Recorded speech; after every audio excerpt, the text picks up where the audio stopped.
बाबा साहब जब गोलमेज सम्मेलन में गए थे तो वहाँ भी बाबा साहब ने कहा कि भारत जो ब्रिटिश सरकार है वो भारत पे बहुत ज़्यादा जुल्म कर रही है, इसलिए उसको रहने का कोई अधिकार नहीं है। महिलाएं चाहे किसी भी धर्म की हो, किसी भी वर्ग की हो, उन्हें किसी भी प्रकार का कोई अधिकार नहीं था। सबसे बड़ा जो शिक्षा का अधिकार है वो भी नहीं था। बाबा साहब के द्वारा जो निर्मित भारतीय संविधान था, उस संविधान को अब कोई भी राजनीतिक पार्टी या व्यक्ति या मंत्री वो अपने चश्मे के दो निगाहों से देखना शुरू कर दिया है। महिलाओं को संविधान में जो अधिकार मिला पूरी तरीके से अभी लागू नहीं है। हाँ, लागू सिर्फ है, ऑन पेपर्स है, सब कुछ है, लेकिन जो समाज में होना चाहिए, हर घर में होना चाहिए, वो नहीं है।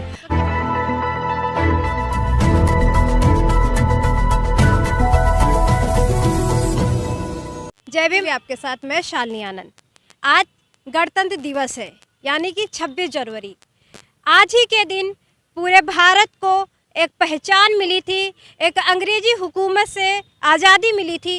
कहते हैं कि आज़ादी तो 1947 में मिल गई थी, लेकिन असल आज़ादी जो थी अंग्रेज़ों की गुलामी से जो भारत के नागरिकों को जो असल आज़ादी मिली थी वो 26 जनवरी को मिली थी, क्योंकि आज ही के दिन भारतीय संविधान लागू हुआ था और इस भारतीय संविधान का जो मसौदा तैयार करने का जो जिम्मेदारी मिली थी वो बाबा साहब डॉक्टर भीमराव अंबेडकर जी को मिली थी। लेकिन आज इतिहास में उनका नाम गुम है, जिनकी वजह से भारत को पहचान मिली, आज उनका नाम ही गुम है। और हमारे साथ तमाम यहाँ पे अधिवक्तागण मौजूद हैं और मैं इनसे जानने की कोशिश करूँगी कि आज के दिन का महत्व क्या है और क्यों बाबा साहब डॉक्टर भीमराव अम्बेडकर जी का नाम आज इतिहास से गायब है।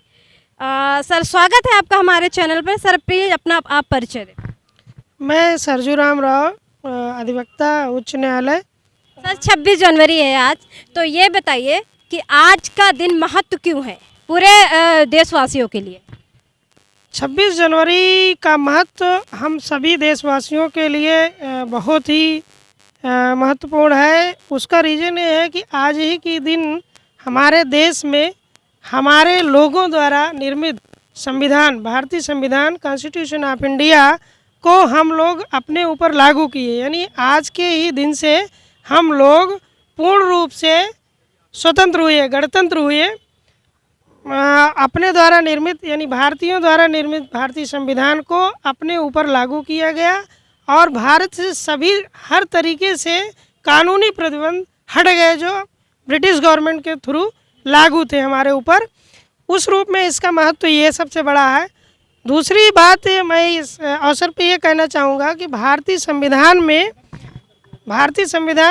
के निर्माण में और भारत के निर्माण में, संपूर्ण इंडिया भारत के निर्माण में जो योगदान बाबा साहब का रहा वो सर्वोपरि है। बाबा साहब ही जो है भारतीय संविधान का निर्माण किए हैं और इसके अलावा जो भारत में समता, स्वतंत्रता और न्याय, सामाजिक स्वतंत्रता, सामाजिक समता, राजनीतिक स्वतंत्रता और आर्थिक स्वतंत्रता, सामाजिक, आर्थिक और राजनीतिक न्याय की जो बात की गई है वो बाबा साहब ने अपने अथक प्रयासों के थ्रू भारतीय संविधान में उसको शामिल किया। दूसरी बात यह है, बाबा साहब का योगदान भारतीय संविधान के निर्माण तक ही सीमित नहीं रहा। बाबा साहब ने 1935 से पहले ही इस देश की आर्थिक व्यवस्था पे काम किया और उन्होंने द प्रॉब्लम ऑफ रूपी लिखा।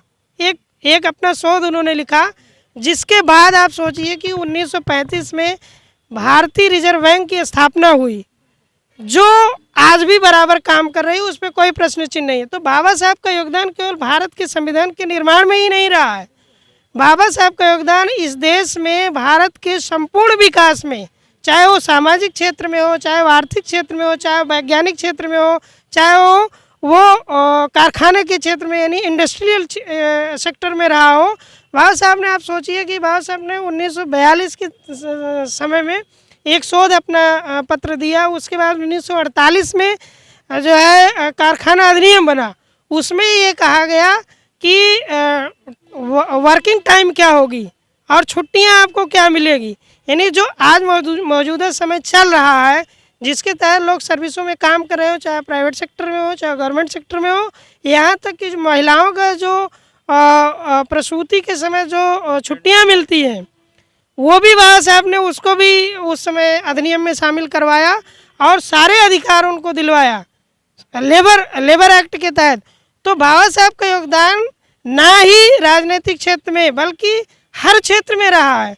सामाजिक क्षेत्र के लिए बाबा साहब ने कास्ट इन इंडिया लिखा और इनिलेशन ऑफ कास्ट लिखा और ये बताया कि इस देश में कितनी जो है कितनी विभेद है उसको दूर करने का उन्होंने हर एंगल से प्रयास किया। उसके बाद जो है भारतीय संविधान के निर्माण की अगर बात करें तो मैं तो ये कहूँगा कि बाबा साहब ड्राफ्टिंग कमेटी के चेयरमैन नहीं थे, बल्कि बाबा साहब ने संपूर्ण संविधान को लिखने में केवल और केवल उन्होंने ही अकेला काम किया। क्योंकि जो 7 मेंबर थे ड्राफ्टिंग कमेटी के साथ, जो 7 मेंबर थे वो लोग किसी न किसी कारणवश या तो छुट्टी ले लिए या तो विदेश चले गए या तो काम करने में अपने आप को असहज महसूस किया और बाबा साहब को प्रॉब्लम बताया। वो आप चाहे पार्लियामेंट का डिबेट है उसमें देखेंगे तो भी आपको मिल जाएगा और चाहे उस पर बहुत सारी पिक्चरें बनी है उसको देखेंगे तो भी आपको मिल जाएगा। आपने बाबा साहब के योगदानों को बताया, लेकिन बड़े दुख की बात ये देखी जाती है कि जब भी हम 26 जनवरी मनाते हैं, सभी देशवासी मनाते हैं, लेकिन यहाँ तक कि बाबा साहब की आप तस्वीर रखने के बजाय आप तस्वीर तो रखिए, वो तो दूर की बात है, यहाँ तक नाम तक लेना नहीं जानते। हम बच्चों को क्या सिखाते हैं, स्कूल में भी मनाया जाता है तो भी हम स्कूल के जो बच्चे हैं, कॉलेज के जो मतलब स्टूडेंट हैं, उनको ये तक नहीं बताया जाता कि आज 26 जनवरी के दिन किसका सबसे बड़ा हाथ है। तो इसका क्या रीज़न हो सकता है कि क्या धीरे धीरे बाबा साहब के योगदानों को ख़त्म करने की बात है, जो उनका नाम नहीं लिया जाता, लोगों के मतलब दिमाग से धीरे धीरे गायब किया जा रहा है, तो क्या मेन कारण है? देखिए, ये तो भारतीय समाज का बहुत बड़ा दुर्भाग्य है कि जिस व्यक्ति ने पूरे दुनिया में अपनी महानता के लिए, अपने कार्य के लिए पूरी दुनिया में उनको जाना जाता है।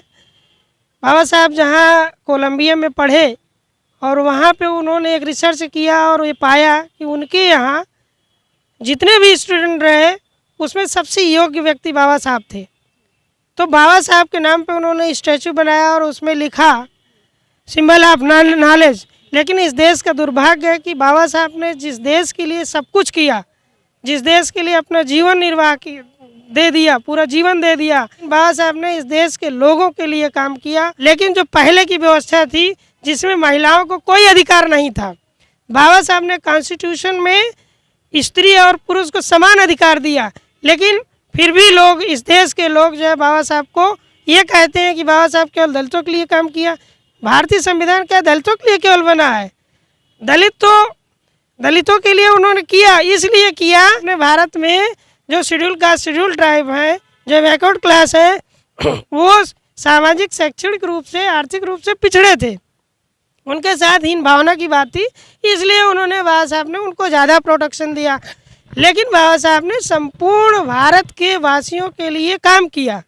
बाबा साहब जब गोलमेज सम्मेलन में गए थे तो वहाँ भी बाबा साहब ने कहा कि भारत, जो ब्रिटिश सरकार है, वो भारत पे बहुत ज़्यादा जुल्म कर रही है, इसलिए उसको रहने का कोई अधिकार नहीं है।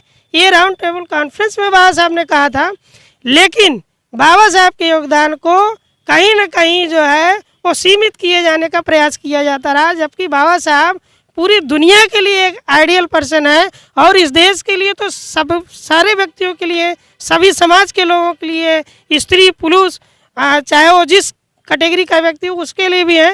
लेकिन इस देश का दुर्भाग्य है कि बाबा साहब को उस श्रेणी में, उस उच्च स्तर तक उनको स्थान नहीं मिल पा रहा है जिस स्थान तक उनको मिलना चाहिए।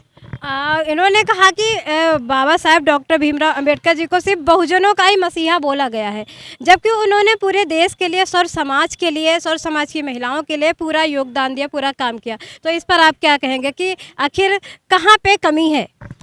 देखिए, मेरा मानना ये है कि बाबा साहब भीमराव अंबेडकर जी का जो निर्मित भारतीय कॉन्स्टिट्यूशन है, जो एक ऐसा स्तंभ है जिस स्तंभ पर हमारे समाज, हमारे वर्ग और हमारी राज्य सरकार और सेंट्रल की सरकार, सब कुछ उन्हीं के आधार पर चलता चला आ रहा है।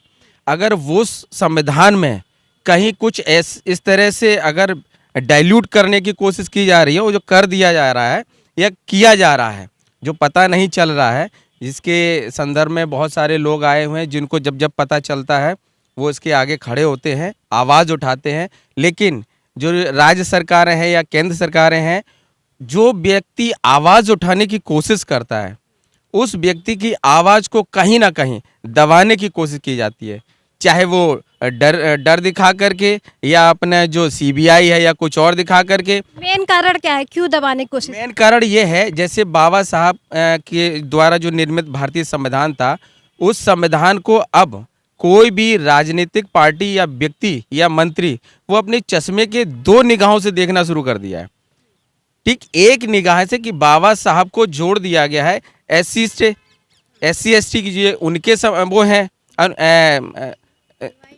जो भी हैं बाबा साहब हैं, जिनके यहाँ पर ही जो दलित वर्ग है, जिसने अपना सर उठा के जीना सीखा है, वो दो चश्मे से देख रहे हैं कि बाबा साहब को उन्होंने दलित से जोड़ दिया है। ठीक, और बाबा साहब ने कॉन्स्टिट्यूशन बनाई, इसलिए उसकी अवहेलना की जाए, उसको मानो ही ना। इस वजह से हमारे समाज में जो बिखराव आ रहा है, जबकि हमारा जो बाबा साहब ने जो संविधान निर्मित किया है, और उसमें हमारा जो 26 जनवरी है, जो हमारा गणतंत्र दिवस है, उसको जब हम लोग छोटे हुआ करते थे जुलूस निकाला करते थे, बड़ा अच्छा लगता था। आज के दिन कहते सब हैं, लेकिन आज देखिए किसी भी इंस्टीट्यूट, चाहे सरकारी हो या अर्ध सरकारी हो, कहीं पर भी किसी भी जगह पर वो नेशनल पर्व की तरह उसको कहीं नहीं मनाया जाता है, कहीं पर भी नहीं मनाया जाता है। सिर्फ कह दिया जाता है कि हाँ ये है और आइए झंडारोहण करिए और चले जाइए, बताते भी नहीं कि योगदान, बताते भी नहीं है। आज क्योंकि बहुत बड़ा दिन है, 26 जनवरी है, गणतंत्र दिवस है, और अगर जब गणतंत्र दिवस की बात होती है, संविधान की बात होती है, और जब संविधान की बात होती है तो महिलाओं की बात ना हो, महिलाओं के अधिकारों की बात ना हो, तो बात कहीं छूटी रह जाती है। तो हमारे साथ हैं अधिवक्ता नीलम जी, तो मैं इनसे जानने की कोशिश करूँगी कि मैम, आज 26 जनवरी गणतंत्र दिवस है, और आज के दिन क्योंकि भारतीय संविधान लागू हुआ, और महिलाओं की जो स्थिति थी पहले और भारतीय संविधान के बाद, उस पर आप क्या कहेंगे? सभी को सादर जय भीम। जैसा कि आप सभी जानते हैं कि जब हमारा संविधान नहीं लागू हुआ था, उसके पहले महिलाओं की क्या स्थिति थी। महिलाएं तो एक प्रकार से जैसे अभी कहा जा रहा है SC ST, वो तो तब भी वो था। महिलाएं चाहे किसी भी धर्म की हों, किसी भी वर्ग की हों, उन्हें किसी भी प्रकार का कोई अधिकार नहीं था। सबसे बड़ा जो शिक्षा का अधिकार है वो भी नहीं था।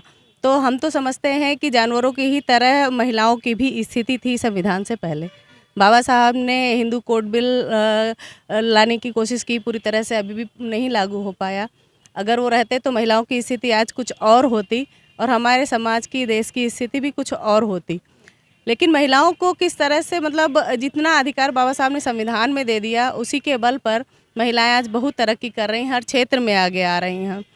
अगर बाबा साहब नहीं होते तो फिर महिलाओं की स्थिति, और ये कहिए कि हमारे समाज का आधा हिस्सा, हमारा समाज ही पूरी तरह से जो है कुचला हुआ था, बिल्कुल। और कभी कभी आज भी जो है इतने अधिकार होने के बाद भी मैं देखती हूँ कि समाज में बहुत ही बुरी स्थिति तब भी है। अभी हमें जागरूकता फैलाने की, और अपने घरों में अपनी बेटियों को, अपने बहुओं को, सब महिलाओं को संविधान में जो अधिकार मिला पूरी तरीके से अभी लागू नहीं है। हाँ, लागू सिर्फ है, ऑन पेपर्स है, सब कुछ है, लेकिन जो समाज में होना चाहिए, हर घर में होना चाहिए, वो नहीं है। तो क्या इसके लिए कुछ महिलाओं को आगे आना पड़ेगा, अपने लिए संघर्ष करना पड़ेगा? हाँ, आप तो जानती हैं कि वो कहावत है ना कि बच्चे को भी बिना रोए दूध नहीं मिलता। तो हर जगह अपना अधिकार छीनना ही पड़ेगा, ऐसे तो नहीं देने वाले हैं। हमें हर जगह संघर्ष करना पड़ता है, और जब संघर्ष करेंगे तो हम वो हर चीज़ प्राप्त कर सकते हैं। जैसे कि आज हम उच्च न्यायालय में अधिवक्ता हैं, बाबा साहब की देन है, वरना हम लोग गेट पे भी वहाँ खड़े रहते तो किस तरह से भगाए जाते, उनके बराबर खड़े नहीं होने की स्थिति में थे। बहुत बड़ी बात कही नीलम जी ने। तो देखा आपने कि जिस 26 जनवरी मतलब गणतंत्र दिवस संविधान बनाने की कितनी मेहनत, कितनी जद्दोजहद, कितनी मेहनत के बाद बाबा साहब डॉक्टर भीमराव अंबेडकर जी बीमारी में ग्रसित होने के बावजूद, डायबिटीज़ में ग्रसित होने के बावजूद, उन्होंने इतनी मेहनत के बाद, उन्होंने संघर्ष के बाद मसौदा तैयार किया, बनाया। 2 साल 11 महीने 18 दिन में भारतीय संविधान बनकर तैयार हुआ। इतनी कड़ी मशक्क़त के बाद उन्होंने इतनी मेहनत की। और आज बड़ी दुख की बात है कि आज जब उनके योगदानों की बात होती है तो कहीं ना कहीं ये भारतीय इतिहास में उनको दबाया जा रहा है, उनके योगदानों को छुपाया जा रहा है, लोगों के सामने उनको लाया नहीं जा रहा। क्या महज सिर्फ इसलिए क्योंकि वो शेड्यूल कास्ट से? क्या ये जातिवाद के फैलाया जा रहा है कि आज बाबा साहेब के नाम को गुम किया जा रहा है? तो ऐसे ही और खबरों के लिए बने रहिए हमारे साथ। और सबसे बड़ी बात कि जिन लोगों ने हमारे चैनल को सब्सक्राइब नहीं किया, कृपया चैनल को सब्सक्राइब करें और अपने अमूल्य कमेंट ज़रूर दें। तो बने रहिए हमारे साथ ऐसे ही और ज्ञानवर्धक वीडियोज़ के लिए। शालिनी को दीजिए इजाज़त। जय भीम। सम्यक टीवी 24 को लाइक, शेयर, सब्सक्राइब करें।